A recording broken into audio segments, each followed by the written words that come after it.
देश भर में कोरोना के मामले बढ़ते जा रहे हैं। देश में कोरोना के मरीज अब 5,300 के पार हो गए। गुरुग्राम में आज कोरोना के 9 नए मामले सामने आए। हरियाणा में 78 के पार पहुंच गया है कोरोना मरीजों का आंकड़ा।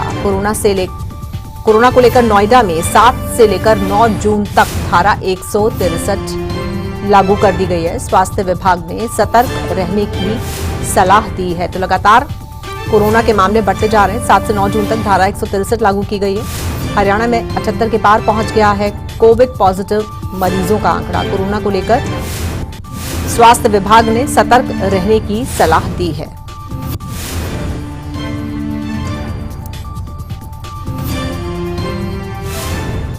तो देश भर में कोरोना के मरीजों का जो आंकड़ा है वो 5,300 के पार पहुंच गया है। गुरुग्राम में आज कोरोना के नए 9 मामले सामने आए। हरियाणा में अब जो आंकड़ा है कोविड पॉजिटिव मरीजों का जो रिपोर्टेड केसेस हैं वो 78 के पार पहुंच चुका है। नोएडा में भी कोरोना को लेकर 7 से 9 जून तक धारा 163 लागू कर दी गई है। स्वास्थ्य विभाग लगातार लोगों से सावधान रहने के लिए कह रहा है। तो कोविड पॉजिटिव केसेस बढ़ते जा रहे हैं। देश भर में अभी आंकड़ा 5,300 के पार पहुंच चुका है। और आइए सीधे रुक करेंगे अपने 2 संवाददाताओं का। अंबाला से हमारे संवाददाता नरेश सैनी हमारे साथ जुड़ रहे हैं और गुरुग्राम से जुड़ रहे हैं नीरज अंबावता। सबसे पहले नरेश के पास चलते हैं। नरेश, अंबाला में कोविड की क्या स्थिति है?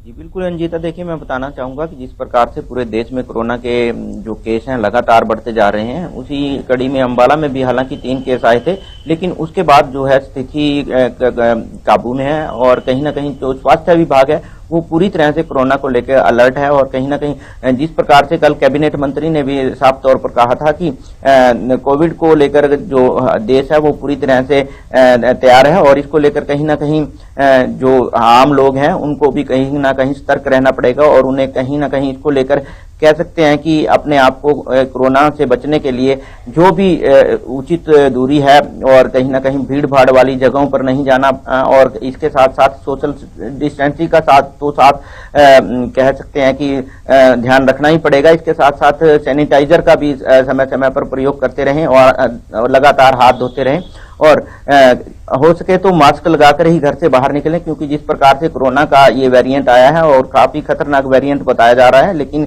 अंबाला की स्थिति अभी जो है कंट्रोल में है और कहीं ना कहीं स्वास्थ्य विभाग भी इसको लेकर पूरी तरह से चौकन्ना है। और इसको लेकर जो अंबाला कैंट का नागरिक अस्पताल हो या फिर अंबाला शहर का नागरिक अस्पताल हो, यहाँ पर कोरोना के टेस्ट लगातार किए जा रहे हैं और किसी भी प्रकार का जो सस्पेक्टेड जो है मरीज आता है तो उसको टेस्ट किया जा रहा है। और कहीं ना कहीं जो स्वास्थ्य विभाग की टीम फील्ड में भी घूम रही है उसको भी साफ तौर पर कहा गया है कि अगर कोई सस्पेक्टेड केस आता है तो उसको कहीं ना कहीं अस्पताल में उसकी रिपोर्ट करें और उसके साथ ही उसका यहाँ पर टेस्ट किया जाएगा और उसके बाद जो भी दवाइयां दी जाएंगी और उसका यहाँ पर इलाज किया जाएगा।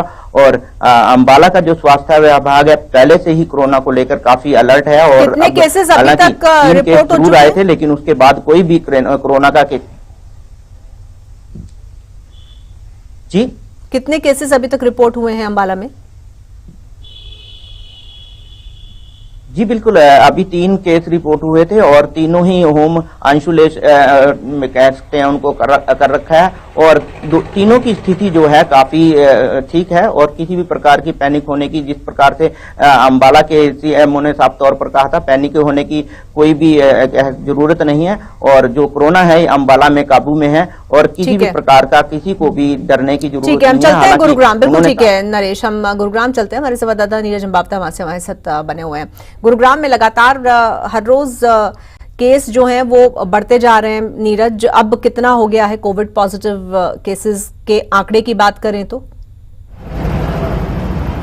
जी बिल्कुल, देखिए पूरे प्रदेश भर की बात करें तो एक तरफ 78 मामले हैं और अकेले गुरुग्राम से जो है कोरोना ने अर्धशतक मार दिया है, यानी 56 मामले अब तक गुरुग्राम में सामने आ चुके हैं। लेकिन इनमें राहत की बात यह है कि 30 लोग पूरी तरह से ठीक भी हो चुके हैं, स्वस्थ भी हो चुके हैं, लेकिन 26 अभी भी ऐसे मामले हैं जो कोरोना संक्रमित लोग हैं। हालांकि वो तमाम लोग अपने घरों में रहकर ही ठीक होने की कोशिश कर रहे हैं, होम आइसोलेशन में है। लेकिन लगातार गुरुग्राम में कोरोना का कहर जो है वो देखने को मिल रहा है। लेकिन राहत की बात यह है कि हल्के सिम्टम जो है वो कोरोना के इन मरीजों में देखे जा रहे हैं और घबराने की कोई ज़रूरत नहीं है। और यही लगातार स्वास्थ्य विभाग भी लोगों से अपील कर रहा है कि अगर आपने वैक्सीन लगा रखी है तो घबराने की ज़रूरत नहीं है, लेकिन सावधानी बरतने की ज़रूरत है, क्योंकि लगातार जिस तेज़ी के हिसाब से अकेले गुरुग्राम में मामले बढ़ रहे हैं और गुरुग्राम में न केवल हरियाणा के अलग अलग जिलों के लोग रहते हैं बल्कि देश के कई राज्यों के साथ साथ विदेशों से भी लोग आकर यहाँ रहते हैं और दिल्ली एयरपोर्ट के काफ़ी नज़दीक है। तो ऐसे में जब भी दिल्ली एनसीआर में कोरोना के मामले बढ़ते हैं तो सबसे ज़्यादा तेज़ी के साथ इजाफा गुरुग्राम में कोरोना के मामलों में होता है। चाहे पहली कोरोना की वेव आई, दूसरी आई, तीसरी आई या फिर अभी भी लगातार जब भी कोरोना के मामले पूरे देश भर में बढ़ते हैं तो गुरुग्राम में भी सबसे ज़्यादा कोरोना के मामले होते हैं। और एक बार फिर गुरुग्राम पूरे हरियाणा में जो है कोरोना पॉजिटिव मामलों में नंबर 1 है। लेकिन अगर नंबर 1 की बात की जाए, कोई भी जिले का प्रशासन या फिर जिला हेल्थ विभाग ये नहीं चाहेगा कि इस मामले में वो नंबर 1 रहे। लेकिन लगातार कोरोना के टेस्ट किए जा रहे हैं और जो लोग कोरोना से पॉजिटिव हो रहे हैं उनको होम आइसोलेशन में रखा गया है ताकि वो जल्द से जल्द ठीक हो सके। और यही कारण रहा कि अब तक जो है वो 30 लोग भी पूरी तरह से स्वस्थ हो चुके हैं। बिल्कुल नीरज, जो जिस तरह से नोएडा में धारा 163 लगाई गई है 7 से 9 जून तक, क्या गुरुग्राम में कोई प्रशासनिक स्तर पर बढ़ते कोरोना के मामलों को देखते हुए फैसला लिया गया है क्या कोई? जी बिल्कुल, अभी तक तो कोई इस तरह का फैसला नहीं लिया गया, लेकिन हेल्थ विभाग लगातार कोरोना के बढ़ते मामलों पर जो है वो नज़र बनाए हुए हैं और लगातार कोशिश कवायद हेल्थ विभाग की भी यही है कि अगर गुरुग्राम में कोई भी एक इलाका कोरोना का हॉटस्पॉट बनता है तो जाहिर सी बात है कि इस तरह कदम उठाए जा सकते